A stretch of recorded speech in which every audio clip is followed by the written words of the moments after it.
Chapter 12. Weasel Free Mentality. I love the book The Artist's Way by Julia Cameron.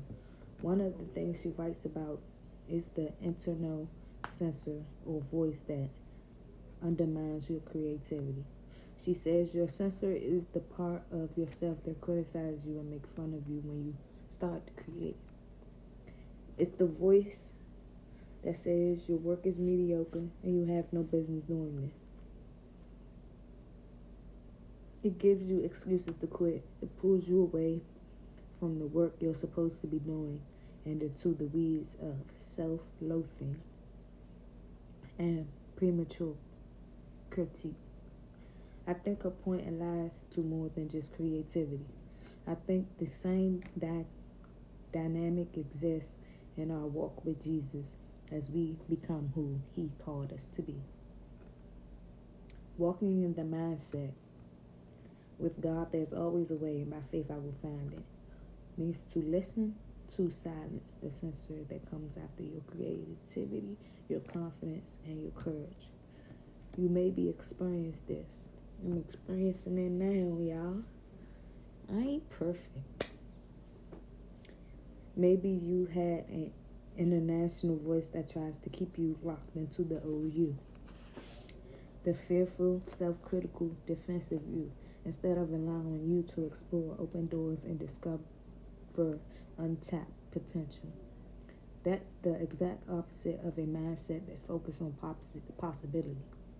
That's the exact opposite mindset that focuses on possibility.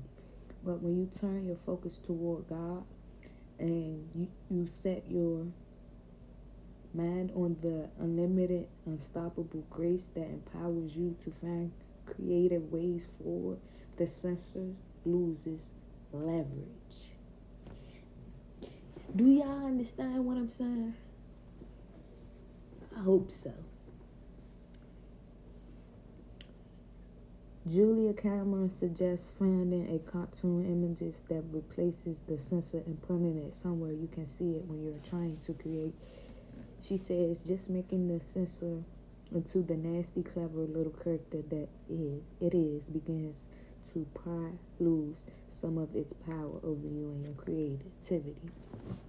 In other words, realizing that there is a difference between the censor and your true new self is the first act in separation that leads to freedom and flourishing.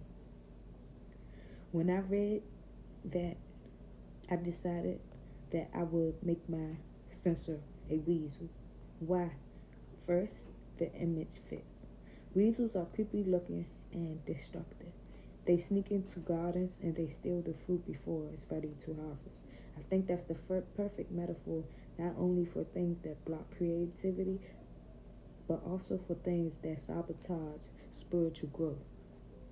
When something is growing, it needs to be nurtured. But when we judge it, it interrupts that process. We spoil the fruit before it has a chance to grow into what it could be. The second reason I picked a weasel is because the sermon I preached one time about weasels. You might not have known that the Bible talks about weasels. I didn't either until I came across a rather absurd passage in Leviticus. Let me give you a quick recap of that sermon because it connects to the mindset we're looking at here. Leviticus says that the weasel was an unclean animal for the Israelites. That means that they could eat it, which is hard to imagine doing in the first place, but I guess God had to make it clear because some people will eat anything. It also meant that if a weasel died, it would contaminate anything it touched, such as a vessel or clothing. That was the law for all dead animals. The item had to be purified or thrown out. But there was an exception to the dead animal rule. The Bible says if a carcass falls on any seed that are to be planted, they remain clean. 11-37. When I saw that verse hidden in Leviticus, I realized I realized that it was a powerful metaphor. Seeds represent possibility. They represent growth and fruit. Sometimes, though, it can seem like a weasel came into your life and dropped dead on the top of your seed to try to contaminate your dreams, your confidence, your joy, your relationship. Have you ever felt like there was a dead whistle lying on your seed? Maybe it was an unmet expectation, a bad doctor's report, a relapse, a rejection letter. You thought something had potential, and then it seemed to die. But it's not the potential that died. The dream or idea is calling, is still there, but there's a weasel on it. You're listening to a sense or a voice, a fear, or a threat that wants you to give up on what God gave you. I've got news for you. The seed is still clean. The seed still has life in it, even if the enemy has made inroads into the garden of your heart and life. Even if that weasel